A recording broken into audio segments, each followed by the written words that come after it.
Well, first and foremost, we're grateful for our customer base that really brought our attention to the fact that email really takes two things to trigger risk. It's not only the attackers that are sending malicious emails or phishing attempts to their users, it's then the user actually taking action and clicking on those links. So for us, it's necessary when we talk about securing that riskiest vector, that email threats that are coming in, that we actually not only have to secure the data that's coming in, but the human that ultimately sits behind it.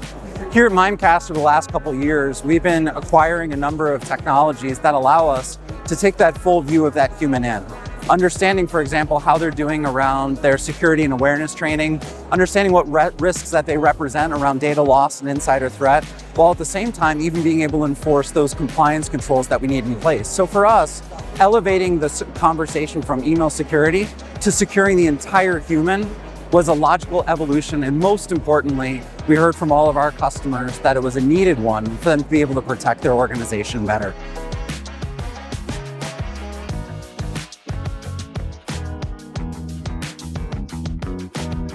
When it comes to human risk, one of the biggest challenges is figuring out who your riskiest users are. From our data here at Mimecast and the billions of emails that we process every day, our research showed that 8% of your users lead to 80% of your risk.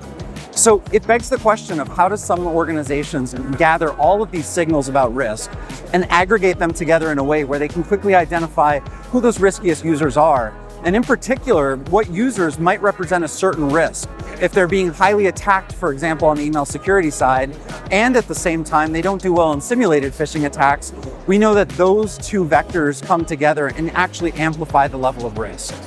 Our Human Risk Command Center is all about making it easy for administrators and security leaders to spot where their risks are in their organization and apply adaptive controls to those pockets of risk so that they can proactively prevent those risks that are coming in, identify future risks, and most importantly, control and secure all of their best practices for those users and protect them fully from any of those attacks that might be presented to their business. And that's the Human Risk Command Center. It is the central page by which we're able to spotlight all of those risks in a single pane of glass way,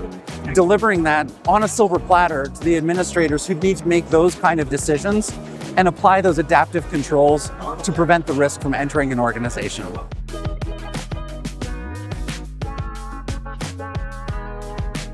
Gen AI is changing the way in which we all work. I mean, from the users inside of your organization to unfortunately the way that the hackers and attackers are trying to gain access to your organization.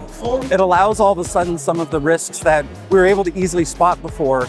be able to be simply adjusted and bypassed using these Gen AI tools. And what this means is that we've got to better secure the users from those Gen AI attacks, which are firing laser-targeted, accurate phishing attempts at those users. And at the same time, we need to make sure that your organization and the productivity gains that you're getting from Gen AI are essentially secured as well.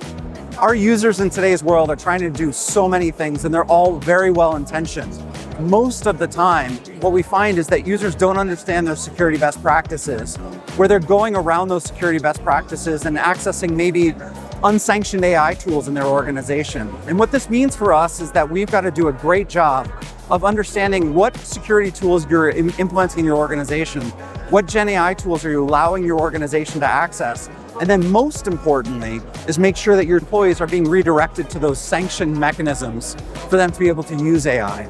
All while at the same time using AI tools in our products to spot these risks that are being presented to users and stop those threats before they come into an organization. And I'll tell you, I couldn't say this loud enough for everybody to hear, but